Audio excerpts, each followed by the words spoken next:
shows it's live there on YouTube. Okay. But it doesn't show it on the website. I don't know how to get it. I just select it on the website because it's accidentally there. Well, you're on YouTube and you're on... I'm live. I mean, I'm on LinkedIn. But like I said, You gave people different options, didn't you, to log into messaging? yeah, 35 seconds.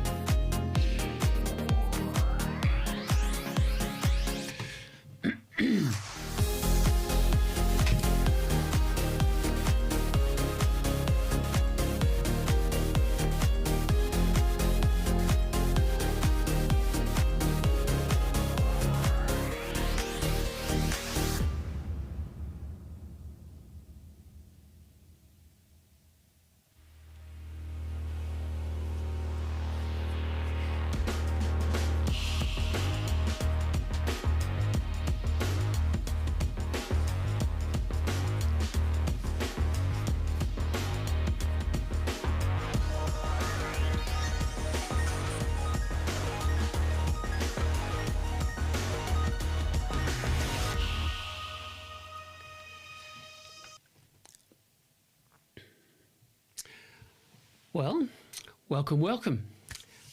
Where do I start now? I think, well, the storm's gone, the sun's out, happy days, and that's the intro, I think, done. So welcome to this this second live show. What I want to do, I'm going to get straight into it. I want to start with some kind of interesting facts. So to set the scene, we've designed this this B2B operating system. And so we replace go-to-market tools, Martech systems and so on. It does all the work, generates the assets, hundreds of them, and tracks them and drives traffic and does the work salespeople have to do. So it's quite broad, quite wide-reaching, and costs a fraction of existing typical GTM costs and so on. I just want to pause there a second. I just want to make sure I've got everything working. I've got everything recording. Everything's supposed to be doing what it's supposed to be doing. Did have a problem with YouTube, but one of those things. So to continue, so you get the picture.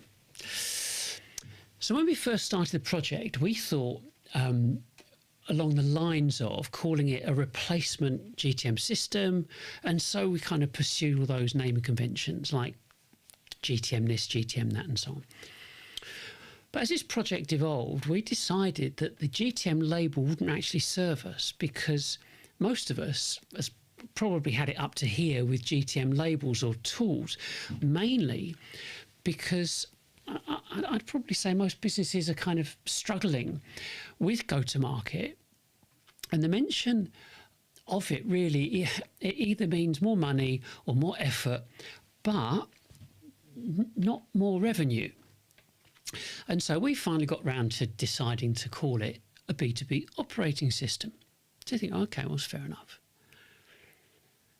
So over the after last week's live show, I did what I would normally do. So I uploaded the live stream to YouTube, because you can't copy it from live to video, and set it up on our website, which is what we do, along with the transcript and summary and so on.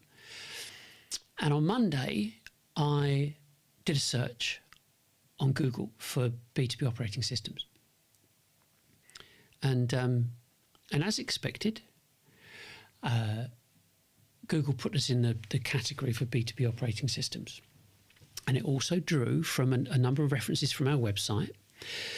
So as well as us being the first position on the organic SERPs, the search engine results page, it also placed our video in the first position as well. In fact, let me just, I'll just show you. Where are we?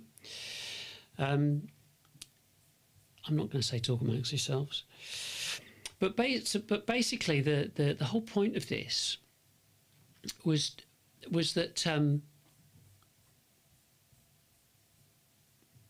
here we go. The whole point of this was that we're looking at how us as B2Bs have to orchestrate and manage what happens with Google, okay, and SEO. So while some people might say, well, you can always set up some kind of obscure title, say, oh look, we're on page 1, aren't we clever? This is what you paid for, and so on. But seriously, if you look at this, if you were to put, I don't know, supercalifragilisticexpialidocious for B2B, you'd get on page 1. Yeah. So the point is that these are the kind of you could almost say the hoops that we're expected to jump through. Now, something's happened. I mean, it's part of the kit today is playing up, so it's going a bit. It's running. It's on a go slow at the moment. But the point of this is to communicate the problems that B2Bs face. And I mentioned that we sell a physical product, but there are other businesses out there who have used the same term, B2B operating system. So one of the businesses sells documents and acts as a fractional CMO.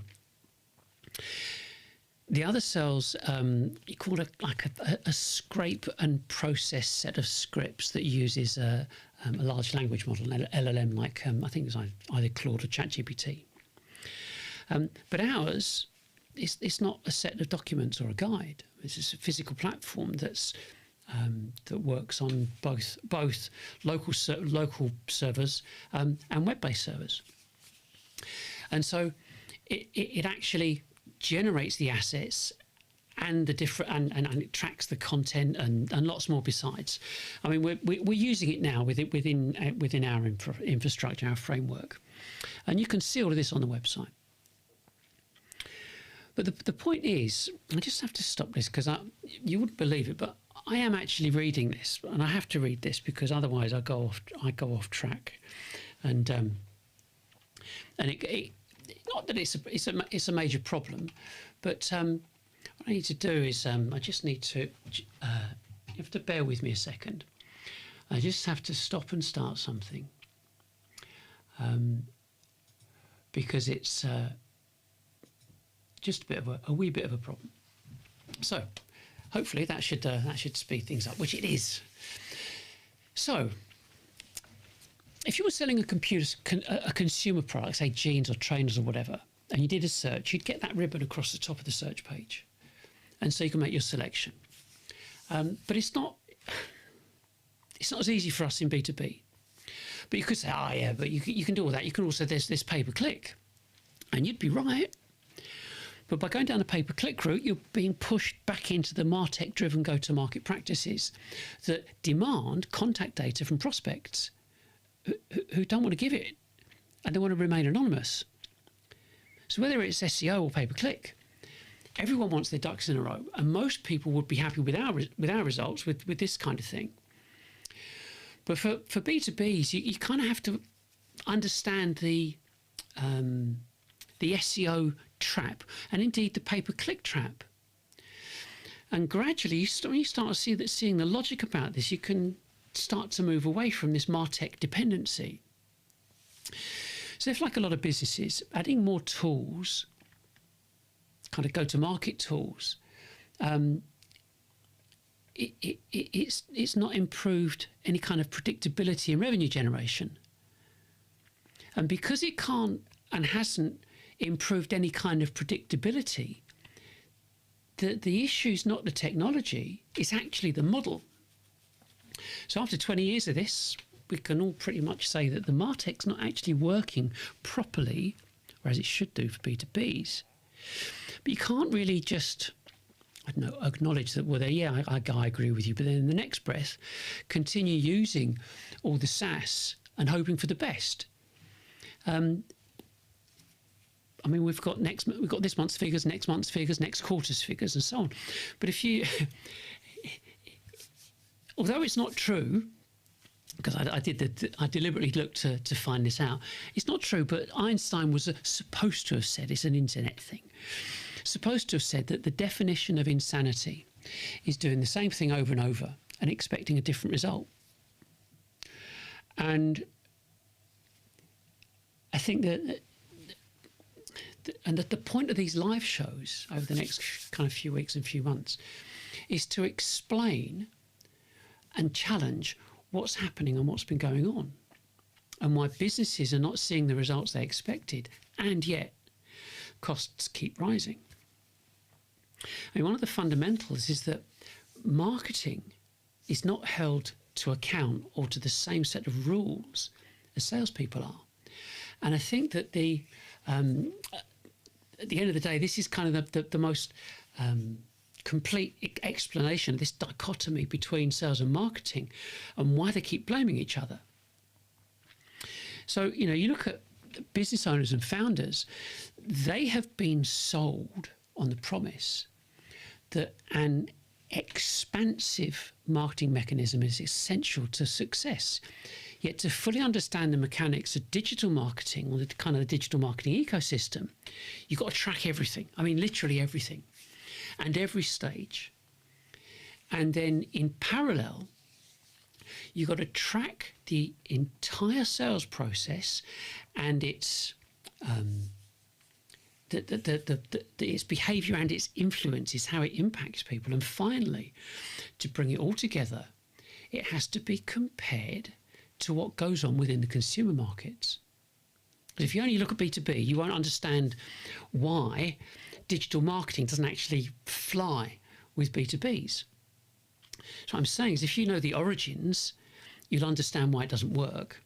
So if you have a look at, if I get this this timeline up here, the point of this, and I've shown this before, but the point of these timeline, or looking at this timeline, is that we have to know where this is originated from. And you could say that there was this this driving, the best way to put it, driving the expectation was a collective effort, which was, or should I say is, genius. And it started shortly after the 2000s. So there was this search company called Google. You might have heard of it. And what they decided, and there was quite a lot of them at the time, as in these different search engines, and they came up with the idea that they would charge advertisers to appear at the top of the search page. And so that was great. And the advertising blocks, they were called AdWords. So far, nothing strange there. But the AdWords were linked directly to landing pages. And the consumers, the B2Cs, the B2Cs asked the consumers for their contact details, and in return they gave them free content. So I think, well, that's great. And it was great for the consumer and great for the retail industry. And so by now, everyone was trying to grow their email lists. And in fact, a lot of organisations had their valuations based upon the email list multiplier to determine their overall value. I mean, some businesses made an absolute fortune out of it. But the point being of all of this, I just need to make an adjustment here a second. Bear with me. These are the things that happen within what we do, and we just have to stop some things from affecting us. Hopefully, they speed things up. But at the time, we had these. All these businesses were making a fortune in terms of their revenue, their expectations, lifetime value of the companies, and lifetime value of the customers as well. So at the same time, CRM was already a big thing for B2Bs. And so round about, as you can see there, so you're starting in the 2000s. Come 2006-ish, 2008, you've got these Martech companies coming up with the likes of marketing automation. So you've got this combination of businesses working hand in glove. You've got pay-per-click, then linking through to your actual Martech platforms. I think it started with Eloqua. Then the Martech SaaS companies turned towards B2Bs. And I mean, at the end of the day, B2Bs, we were all quite happy to oblige, and we're installing more and more SaaS platforms in the hope of getting a bigger piece of this kind of digital action. But by 2016, B2Bs were getting a bit disillusioned with the promises of success, or should I say lack of it. And demand gen strategies just were simply not working. And so in came, I think, back 2016. 2016 is when we got ABM. But just prior to that, 2014, 97% of businesses said they hated filling out forms. So that's, you've got to kind of, you have to think, well, it's not, these are not a different species, they're us. We didn't like filling out these forms. And so the Martech vendors, kind of via their advocates in marketing, basically said, it's been established that there's 10 to 15 people involved in the buying process. So now you need to be marketing to all of the stakeholders. So if jumping through all the kind of the hoops to get digital to work in the first place wasn't hard enough, like with SEO, pay-per-click, demand gen, lead gen, now you've got ABM, account-based marketing. And yet businesses still fail at the same rate. So yeah, there would have been some good wins, but it's still not enough to sustain the future of any company. So understandably, you could say that the boards approved Martech expecting this kind of level of predictability. And yeah, you could say that marketing activity increased, and so did headcount, and the reporting improved, but the revenue predictability didn't. And so if you look at some of the basic elements, you've got this whole broad expectation of marketing, and this narrative was directed to the CEOs and investors, founders. In other words, they presented their demand for larger Martech stacks to the people controlling the money. And here's how it was presented. It was like, firstly, they said, well, you have to spend this money, or the investment, on all this SaaS, so we can compare with and compete with the so-called competition. Now, I already talked about that earlier.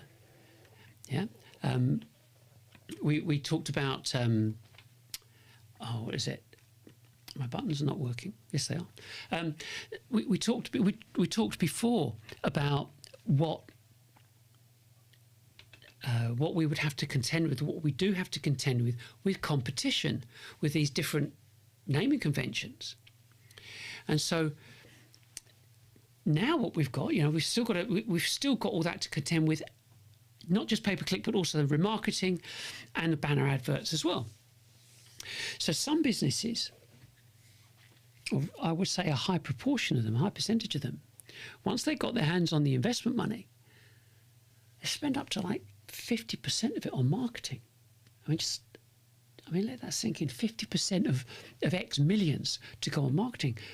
But no matter what the businesses did, the marketers always routed their activities back through the same mechanisms, which was demand gen, lead gen, ABM, pay-per-click, and remarketing and banner adverts, which meant vendors were expected to, or rather, vendors expected their buyers to fill out the forms, which we both know, neither you or I will fill them out because we know what the outcome is.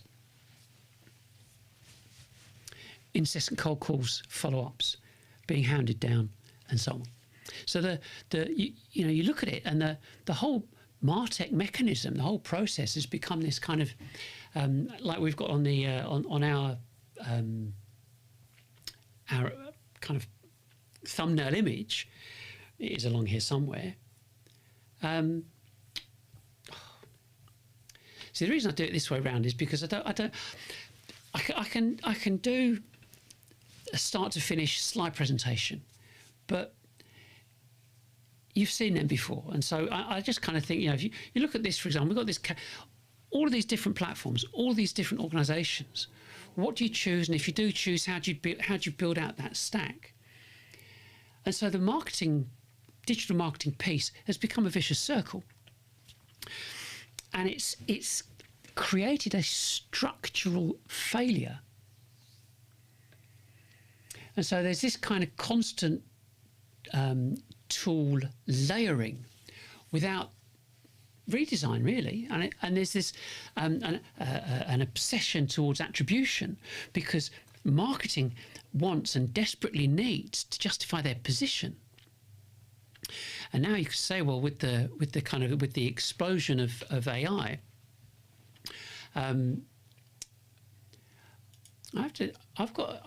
you wouldn't necessarily know, but I got a problem today with some of my kit working really, really slowly, and I have no idea why it's doing it. So we just have to kind of muddle through and see how we get on. But with the this kind of obsession of AI, and another obsession has kind of emerged, which is the scrape and spam automation, which actually is just amplifying inefficiency. So not only do the fragmented GTM stacks exist, but they're also growing. And when you consider that you've got kind of inexperienced marketers or GTM engineers out there that are designing AI platforms with the likes of N8N, 11 Labs, Instantly, Clay, and so on, and then they add onto the AI voice platforms. So they're getting voice platforms to do the cold calling. I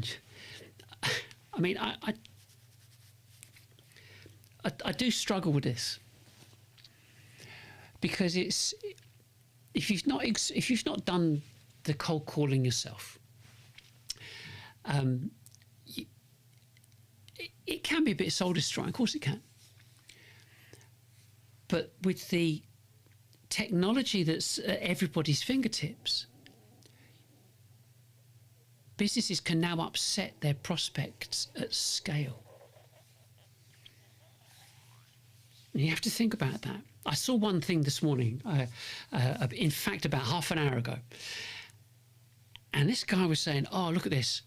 We're putting out 300,000 emails. And so by automating everything, you've now got this situation where the poor BDR doesn't suffer from rejection anymore. We can upset our prospects at scale. And it's like you couldn't make it up. Honestly, you couldn't make it up. And the 300,000 names and emails and so on, with the scrape and spam, requires multiple domain names, so you can create multiple email addresses. And I read that Google are cracking down on it. So it's made it more difficult, but other providers always fill in the space, yeah, fill in that void. But the bottom line is spam. And so, what are people trying to prove? I mean, I think at the end of the day, I've seen lots of kind of pretty diagrams of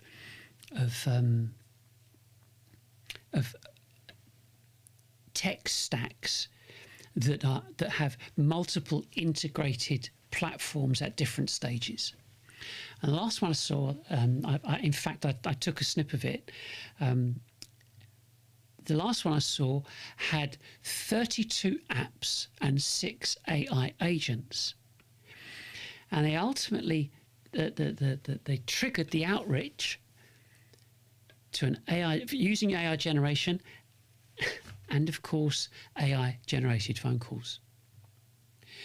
So the thing is, pretty much everything about B2B is about building trust in advance and at scale. And I think it's at scale if you can, but I would say anyone or everyone in sales knows that people buy people. They always will. And I suppose until you end up handing over your entire business and your bank account to AI, who'll make all the decisions for you, I mean, that's another story. But it's not just yet. So for now, to scale businesses, to do what we want to do, we've got to keep this simple. And I would say paramount is you've got to let businesses, just simply let businesses know you exist, and to give them something you think they will benefit from, and then invite them to get to know, like, and trust you, but at scale. And as sure as eggs are eggs, I mean, businesses who warm to you will follow you first, and then they'll buy from you. And it's been happening that way for decades. But until now, the big tech, Martech processes have kind of cornered the market on this. And I suppose the only really way of putting it is that we have followed the Pied Piper and dutifully kind of bought into all these SaaS tech stacks. So I'm not saying anybody can go stack less, but we can actually bring it in-house.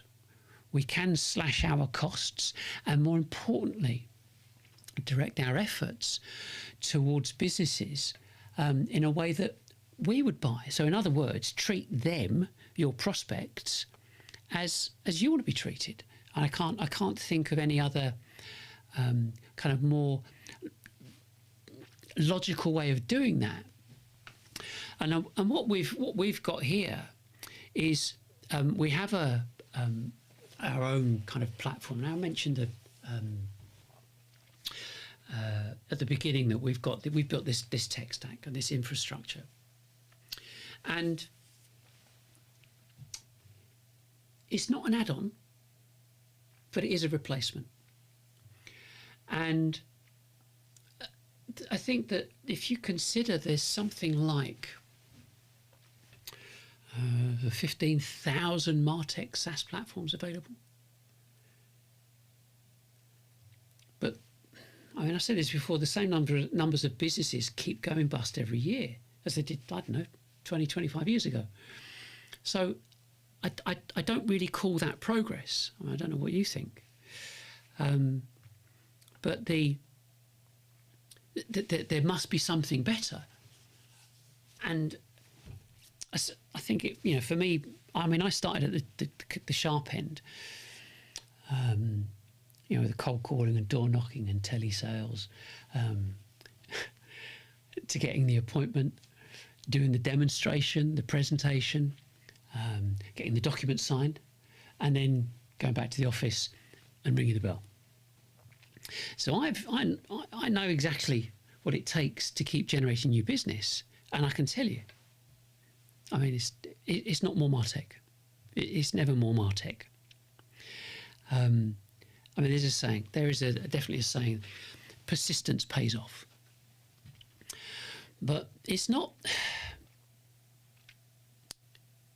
It's not about being clever in terms of the strategy, but it's about getting everything functioning together, and looking at the kind of the architecture. So it's not just about a bit of integration here and there.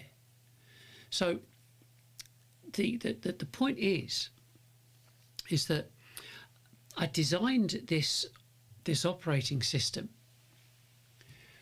because nothing else made sense to me.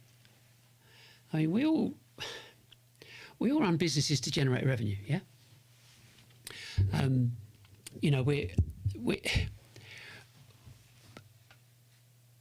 We don't do all this activity just to generate marketing analytics and to keep people employed. So with our own operating system, first there's the kind of the understanding of the infrastructure, and you kind of have to look at it as an architectural shift to grasp how and why the existing tools can be replaced. So it's just like a choice. It's not really a choice of this, a choice of that.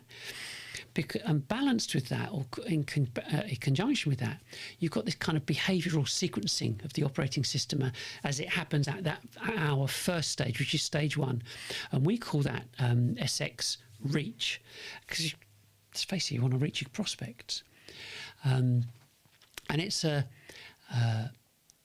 all about visibility. And so So we built a visibility engine, and it's about how people gradually respond to both open access content on your website and your posts and your emails and so on.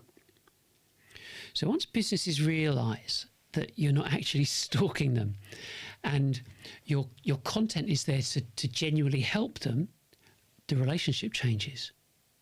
And it always does. Because people want to know what's in it for them. So then once that relationship is gradually building and taking form, you've then got this kind of the explicit part of the relationship, which is what we're doing now, which is the live broadcast, which demonstrates stage 2 of this overall system. And we call it SX Live. And you could say this is the kind of gets at the know, like, trust stage. And the bottom line is one keeps turning up. That's what this is about. You turn up. You show that you're available. And then there's SX Connect, which is, I suppose, if you've ever wanted a softer, more relaxed way of encouraging a prospect to start the process with you, but still respecting the fact that they will always do it in their time, not yours. The best approach is to offer them the option of starting the process themselves. If you take a look at our audit page, I just need to make another adjustment here, because this is one of those things, and I would say you could almost not guarantee, but the point of doing these live shows is because it kind of shows your mettle, doesn't it? If something goes wrong, how do you deal with it? It's not about things can go wrong all the time. It's just tech is tech. We know that, but it's how one overcomes the problems. You know, I've had when streams don't work, or there's certain things don't work, and it's not the fact that things go wrong, because nothing's infallible, including the operator, but it's how you overcome them and how you deal with them. And you can even, I'm not kind of talking around it. I think I've sourced it out, and it should be working smoothly now, and it is. But the point is doing this live and then posting up the live show shows everybody's fallibility and a kind of vulnerability to an extent, but it's authentic. I could very easily do a video and have it so perfectly polished and word perfect and so on. You know, I don't scratch my nose or you know, put my finger in my ear, whatever. But that's the point, and that's what is unique about live streaming, is your prospects can genuinely get to know, like, and trust you over time, and they keep seeing you show up, and that's what this is about. So, and the point is, you know, people see that if you're watching this on our website, and you're watching it live on our website, there's a big green button, but there are links in the description. And so the links in the description will take you to an audit page, and it's basically a pre-meeting form fill. It's no different to anything anyone would do face to face. I have this tendency to move over to here, but I try and remember. But the point is that you would get your prospects to fill out this form, and it saves a load of time. It's nothing unusual, but the point is that it allows your prospects to see the type of questions you are going to ask and the information that you're going to get as a precursor to the actual meeting.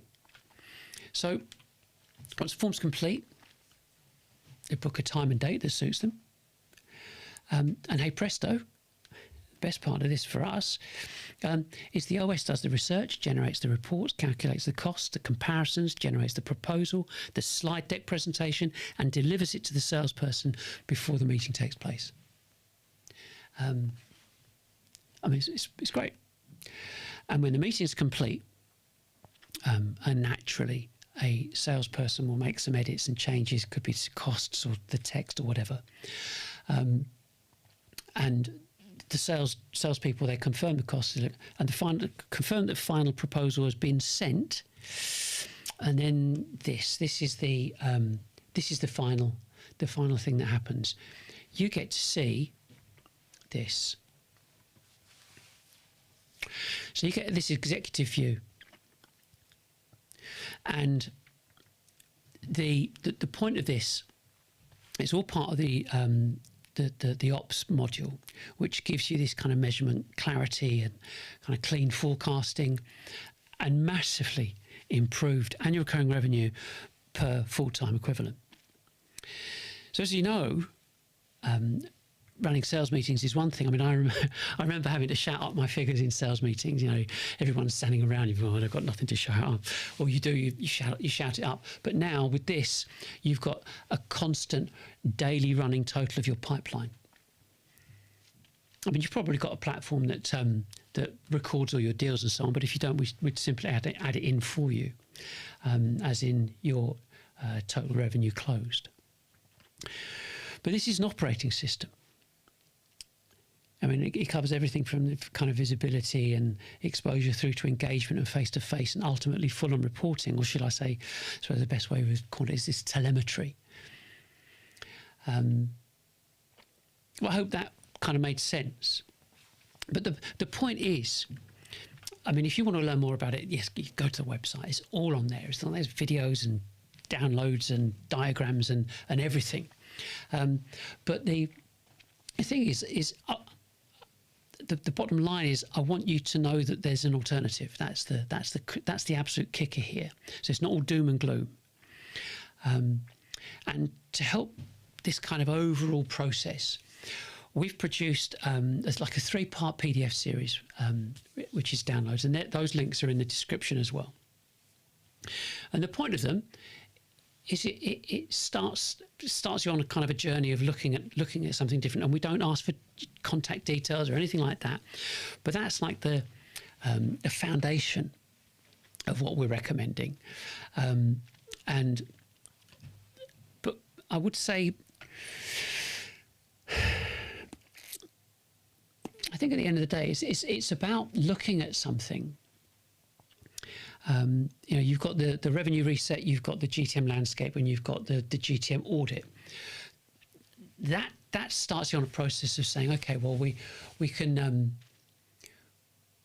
evaluate this and see where we end up. And I think from a kind of I just got to make another adjustment.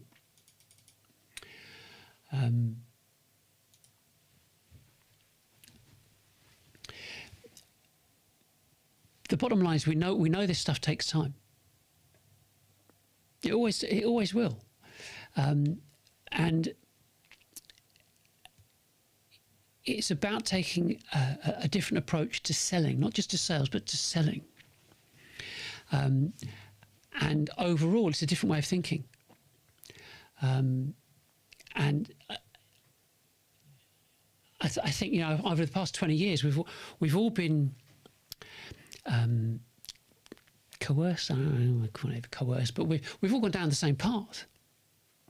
We've all bought into big tech, Martech, the whole ABM, demand gen, lead gen, ABM, pay-per-click type of thing. And it's not serving.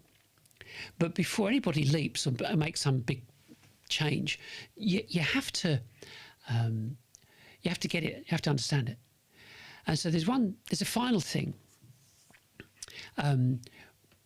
which is, you could say, is foundational, and it's a primary catalyst, and so I think you could call it a metamorphosis process. But what it is, it's online retraining, and we've produced a course for entire go-to-market teams. So it doesn't matter how many people you've got or where they are in the world; it's irrelevant. It's all online. 20 modules, all self-paced, can be done in a week, in a month, takes about 30 hours. And our recommendation is for a couple of people initially to do the course, and then they can bounce ideas off each other and so on, and decide who else should do the course kind of before any deployment, any changes that potentially could get made. And so the bottom line is that we want your organisation to get this on the inside before you make any significant changes. And the best way of doing that is to do the course. I mean, it really is. But I think that what we've become used to over the years is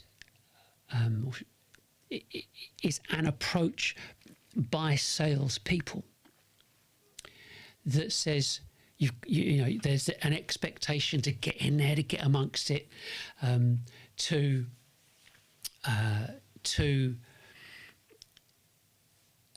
close people, to close businesses at the behest of the salesperson and therefore their sales manager and therefore the company's desired figures.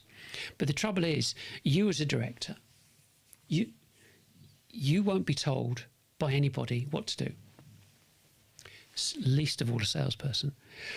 And so with that in mind, this process, this approach that we advocate is reach everybody. Doesn't matter how many there are, doesn't matter how many there are in your total addressable market, but reach everybody all the time and invite them to get to know, like, and trust you doing this. You cannot reach that many people. It's an impossibility for everyone to do it one-to-one. And so the point is that that's it for this week. It's not too many slides. I just want to keep this kind of momentum going. I'll be back next week. And what I'm going to talk about next week is about that point, which is this constant visibility. So we all, everyone in business, they want to become famous, or they want their content to go viral. But I think for many, they want their businesses to be successful. Of course they do, but also that element of security. And that's what this OS is all about, is to deliver that, and for you to find out all about it beforehand, before we make any changes. And that's it. So if that appeals, join me next Thursday, same time, same place, and I'll see you then. Bye for now. If this changed how you think about GTM, you're just getting started. Explore the full Revenue Reset series and join us live next week.